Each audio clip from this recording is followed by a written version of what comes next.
Welcome back on into the Big Factor. Guys, we just found out it's perfect timing. Shedeur Sanders and the Cleveland Browns, but the Guards have the Minnesota Twins this week, so a little bit of perfect timing coming somewhere else as well in the baseball world, guys.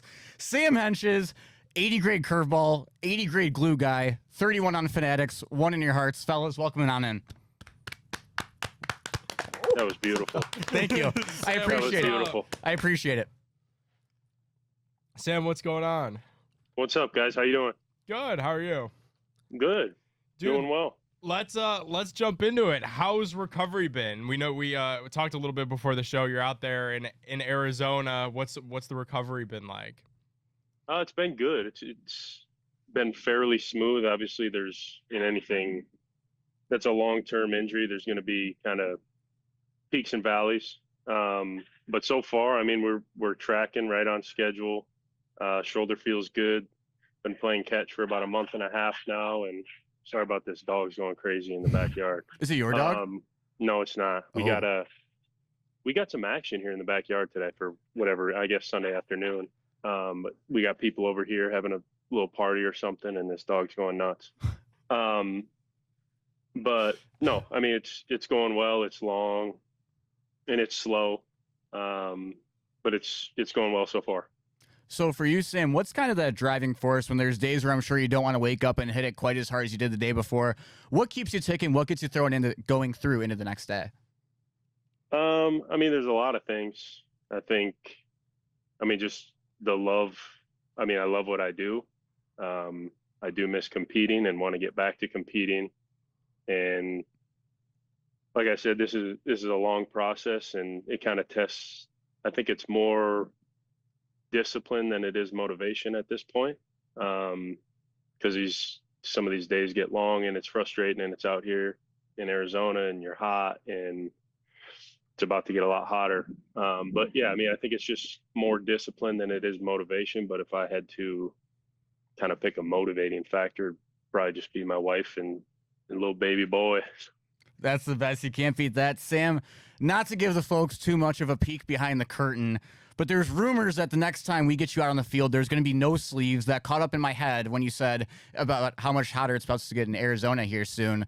Is that a confirmed thing? Are we going to be going no sleeves, the hard luck? Yeah, of course, always. I think I started doing that in like 2022, really transitioned and turned into a bullpen guy that year. And I think that's a definite bullpen look, is kind of that no matter what the weather is, hot, cold, raining, snowing, no undershirt, just straight jersey. I think too, like one of my favorite things about the pen when you get to look out at the guys is you see like who wears what. Do you have a go-to? So I know you're no sleeves, but when you're out there, does the time of the year depend on what you're wearing? Are you a sweatshirt throughout the year guy? Nothing in summer? What's the layout looking like for you? I think early in the year and late in the year when it's a little chillier, they got those kind of huge jackets for us. That's nice. Usually try to stay as warm as you can.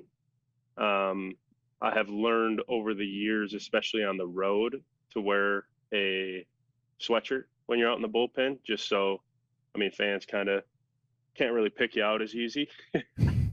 So they're not chirping you as hard.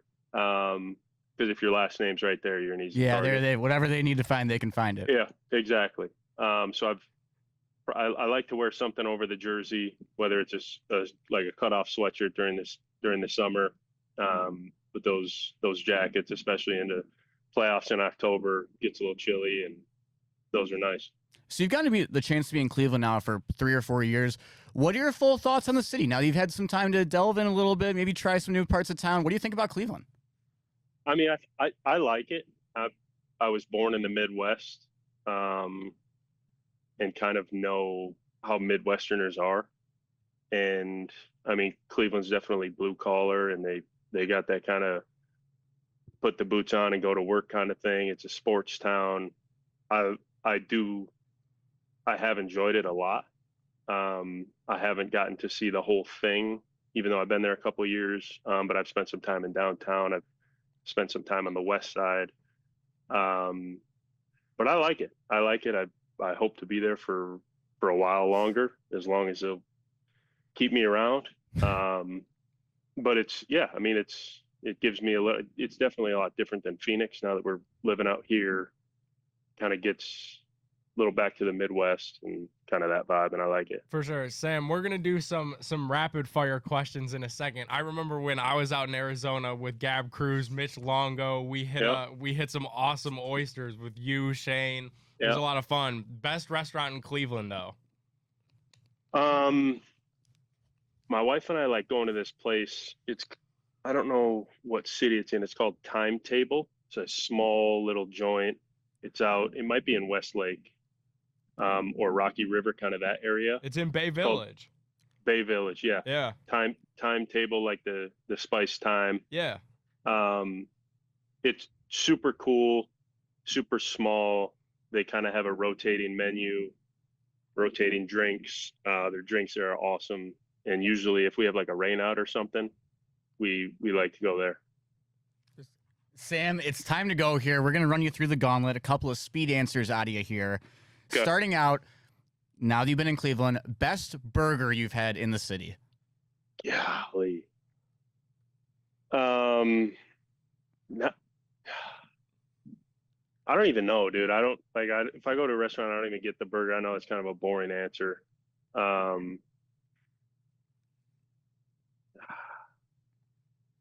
McDonald's? Yeah. So No, what is your Don's burger though? Like, when you're up in like drive-through? if I go to McDonald's, it's usually for breakfast. Okay. If not, I probably get one of each of the McDouble and the McChicken. But their sausage, egg, and cheese McGriddle is probably the best breakfast food on earth. Ball nowhere. Yeah, that's just straight ball knowledge right there. Yeah. It's so good. There is like, obviously we cannot totally quantify your war as a human being, like away from the ball field, but whatever it is, just 0.2 just went up right there on that one alone. I'll take it. Favorite Cleveland athlete? You can't say yourself though. Not that you're the kind of guy who would. All time? If you want to go all time, go for it. Yeah. Okay, probably LeBron James. Chalky answer for sure. If we're going current, golly,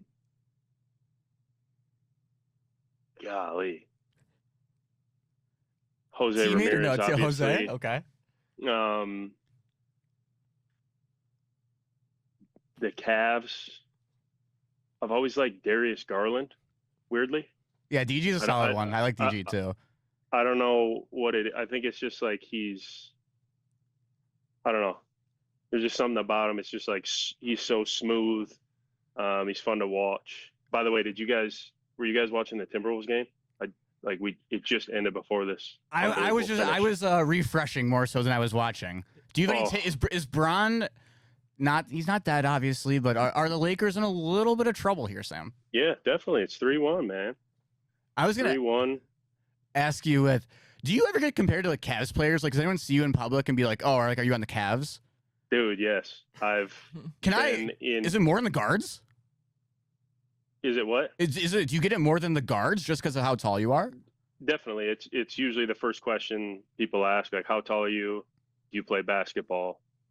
And I think there's been multiple occasions where I've been in Cleveland and people thought that I was Kevin Love. Oh. Did you ever roll with it? Yeah, you have to roll with that, right? No, I haven't. No. I mean, it's probably been like 8 to 10 times that someone. Really? Yeah. That's a compliment. Though. You got to take Kevin that one. Love, just kind of. Yeah, I mean, I'll take it for sure. Yeah, how could you incredible. not? I mean, I get Joshua Block. You probably don't even know who that is. So I mean, anything's an improvement on that. So best memory of your career so far? I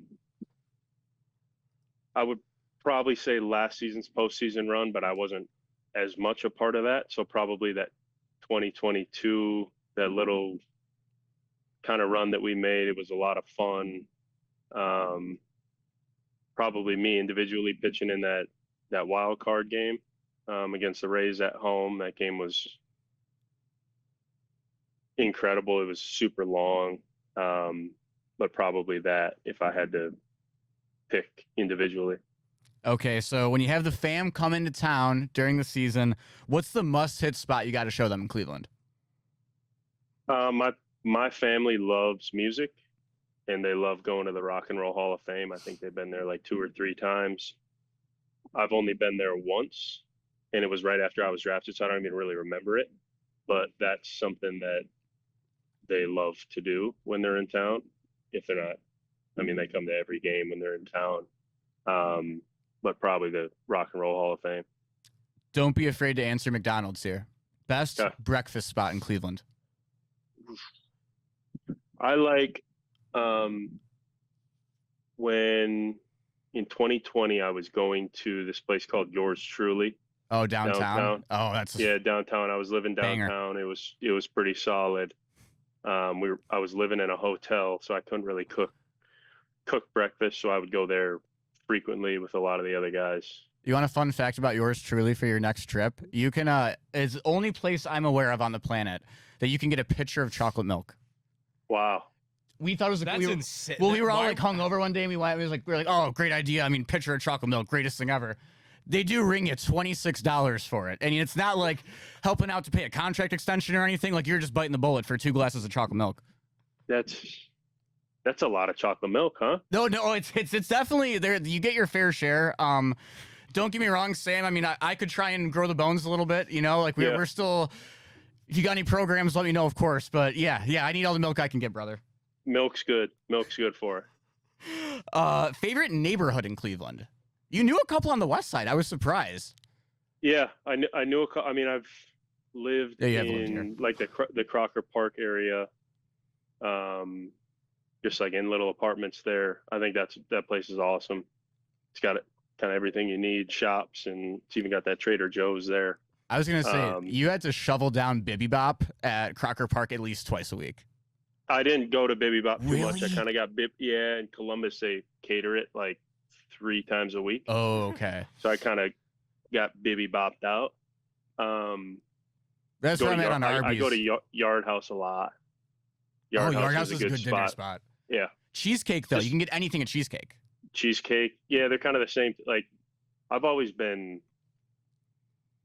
in awe of Yard House's versatility. Like they got like anything that it's like a booklet that's like this thick, and they got every single thing that you could ever think of on it. Kind of similar to Cheesecake, how they got every dish. But yeah, probably I would say Crocker Park. All right, we're going to take a quick break here on The Big Factor. When we get back, we have some more fun questions for Sam, baseball and non-baseball. We'll catch you in a second. The Big Play Sports Network is brought to you by Garage Beer. No bitterness, no frills, no IPA, just beer-flavored beer. Find local retailers who sell garage beer near you by visiting drinkgaragebeer.com. Welcome back on into The Big Factor. We got our guy, Sam Hentges, in the building. I mean, what a weekend for Cleveland. Shadur and Sam, you can't beat it.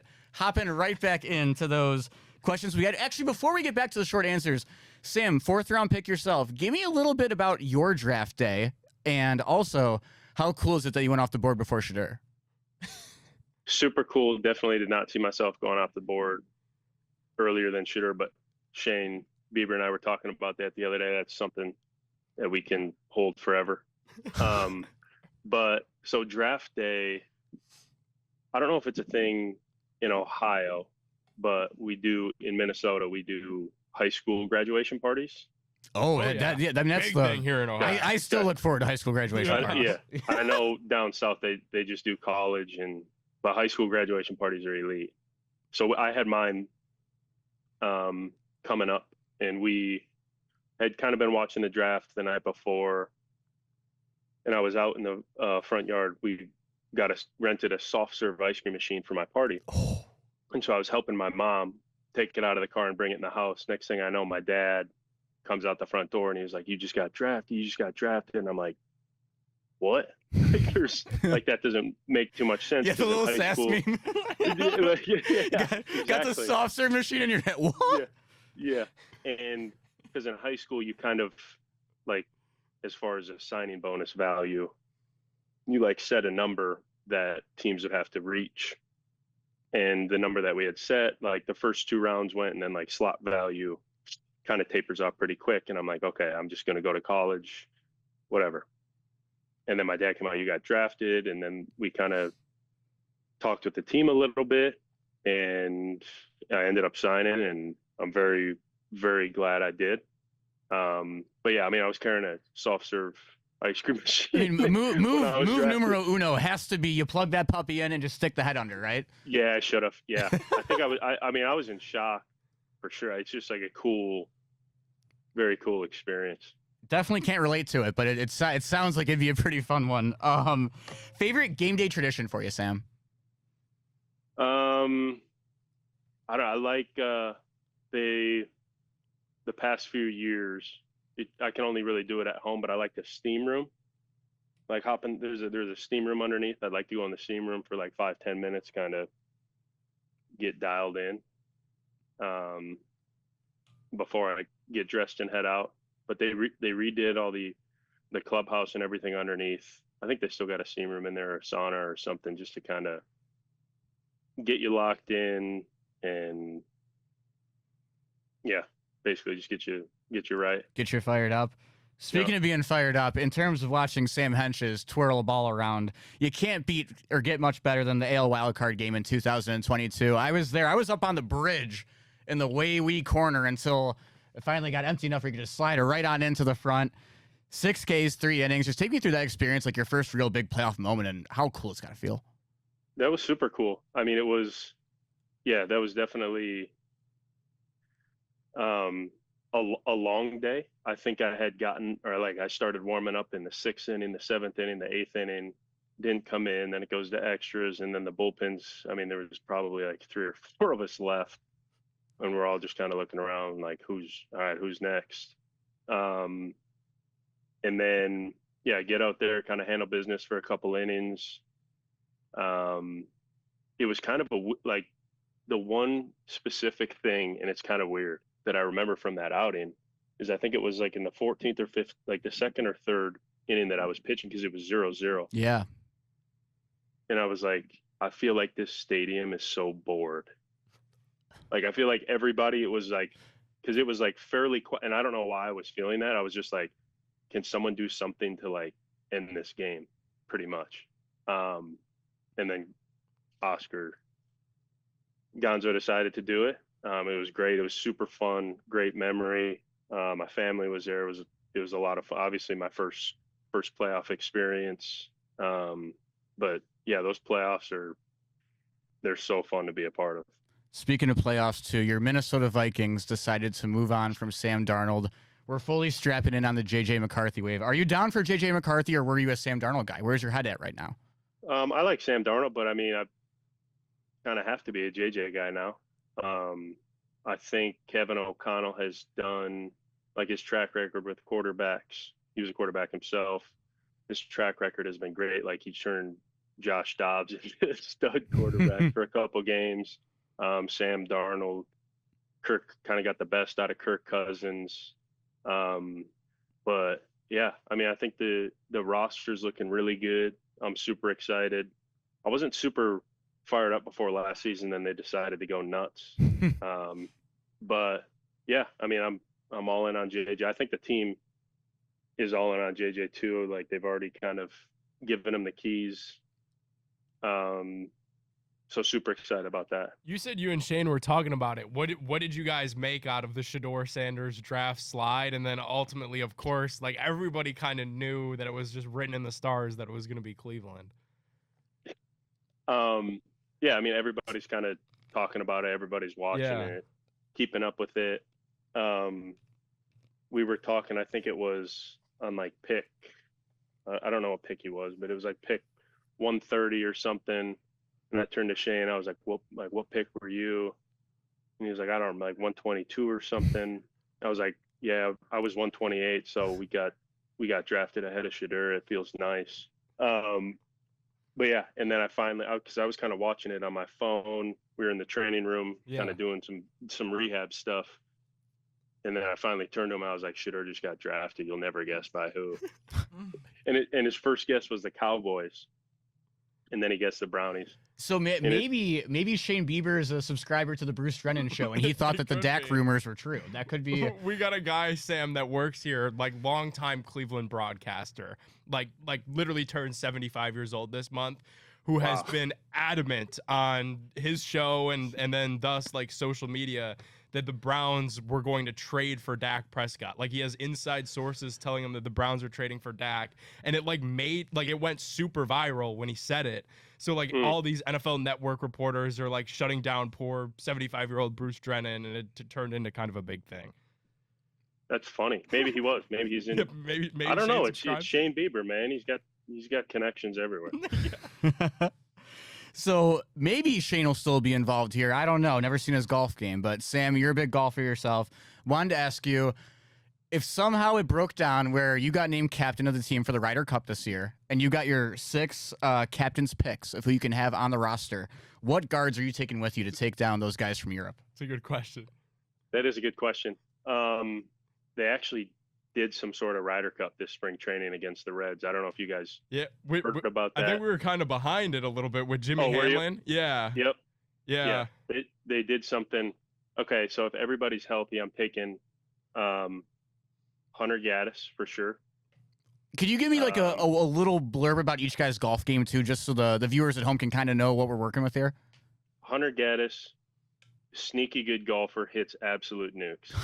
That was minus 700. Eric Sabrowski, never played with him, never seen him swing a club, but during the off season he would come into the field and he'd be like, "Yeah, I had a good round yesterday." I was like, "What'd you shoot?" He's like 68. I'm like, what in the world? So I think he's probably on that too. I think never played with Paul Sewald either. I don't think Sabrowski can qualify though. He's Canadian. Yeah. Oh, true. Yeah. All right. He's off. Paul Sewald, never played with him either. He said he's a 2.5 handicap. Ooh. Got to take that. From there, David Fry's a good golfer. Just kind of just how he is, just a pure stroke. Lane Thomas can really hit a golf club or a golf ball. What is that, 4? I think it's 4, yeah. You haven't picked your glue guy yet. That's a huge one. Glue guy. I mean, you know who the glue guy is going to be, right? You? Yeah, Austin Hedges. Oh, actually, no, that makes more sense as well. Yeah, okay. He'll be there. I don't think. Trying to think of other really good golfers. I don't know if Junis is a good golfer. I don't think Logan golfs. Gavin for sure doesn't golf. What's he doing in his free time if he's a for sure not golfer? Gavin, he's a country boy. Oh, okay. I think he likes hunting and fishing. Maybe Nolan if he go in the trees too much. To prep for he's got a little slice to his game, but if he's on, he's pretty solid. That might be kind of a boomer bust pick, with the rest kind of being what you're going to get out of him. And then Hedgie, not a good golfer, a glue guy though for sure. 2 more for you, Sam. So you're a new dad. Congratulations, by the way, on being a dad. You. Yeah, let's clap it up. That's awesome. Yeah. New dad, come on. Not a dad myself, so I got to get your advice in case that somehow by an act of God happens one day. If you had to compare your parenting style to one coach, can be any sport, who would you say that you model your parenting style after? Like, are you a Jim Harbaugh type of dad, or are you like, where are you at? I think he's a little bit too young right now. He's only 11 months, so I can't really yell at him yet. Okay. He doesn't understand that. You can't run him out like Dabo out of the tunnel? Yeah, yeah. I can't. Oh, Dabo Sweeney, that's a good one. I think, I'd like to turn into like a Nick Saban. Oh yeah, it can't be Nick Saban. Eventually, he's not old enough. Maybe like a Sean McVay. Oh, okay. I think it's thought out, attention to detail kind of things. We're not missing walkthroughs. No, we're not missing walkthroughs. I think he's analytical in a sense, just kind of making sure everything's covered. You know, we got wipes and diapers and everything's kind of locked in. Can make a quick trip out to the store if you have to. Yeah, food not above stocked up, bottle warmers ready to go, whatever makes things easier for my wife. And what is the one thing about parenting you wish you knew ahead of time? If you can give us a little heads up here, an early scouting report.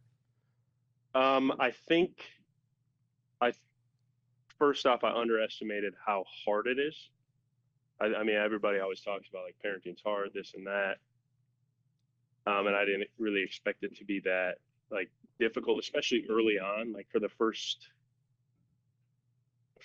2 months, you're kind of like just keeping them alive.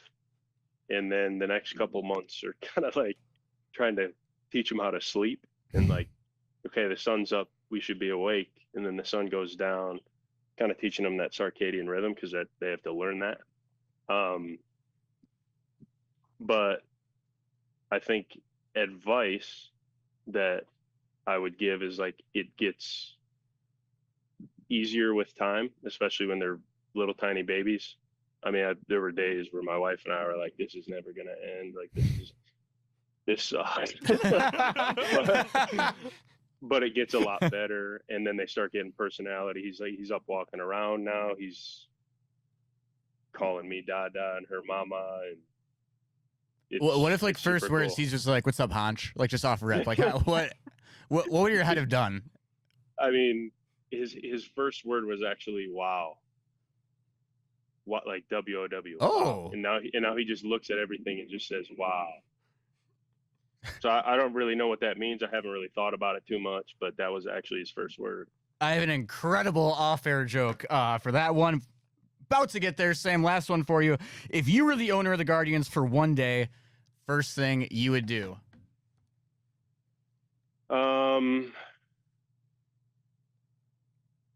Probably give Steve and Quan a whole bunch of money. I love it. I like it. I love it. That's our guy. Little blank check. And I mean, there's a lot of guys you could say that for, though. I mean, Cade Smith, you want to lock half the bullpen, you want to lock them all up. Stephen Kwan. But I think Stephen Kwan's at the top of that list just because he's solid. You know what you're going to get out of him. Plays a Gold Glove left field. Great on the base pass. He stays healthy for the most part. And he's just kind of like, I feel like his game, like it just, you can't really slump when you're that kind of hitter, you know? For sure. Yeah, incredible plate discipline. Sam, thanks so much for joining us here on a Monday morning, getting you outside, ripping on in. We'll catch you sometime soon. Hopefully when you're back in Cleveland, hopefully you're recovered enough that we can use you out of the pen in the big play wiffle ball game this summer. Yes, sir. Okay, well, we'll get in the contract talks with you. We got Chris Jimenez signed up, team captain. We got a good squad rolling. Love it. All right, we'll talk to you soon, Sam. Thanks for joining us. We'll be back here on The Big Factor. The Big Play